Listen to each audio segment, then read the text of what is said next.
Here we have a 2004 Chevy 1500 with a 5.3. We just put a true dual straight pipe, no muffler, dual exhaust system on it. Going to give it the clap, something we tried to avoid when I was a kid, anyhow, no pun intended, but gives it that real clappy sound.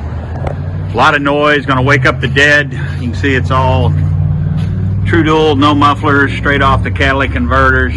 About as loud as you can make it legally, I guess, leaving the catalytic converters on there. But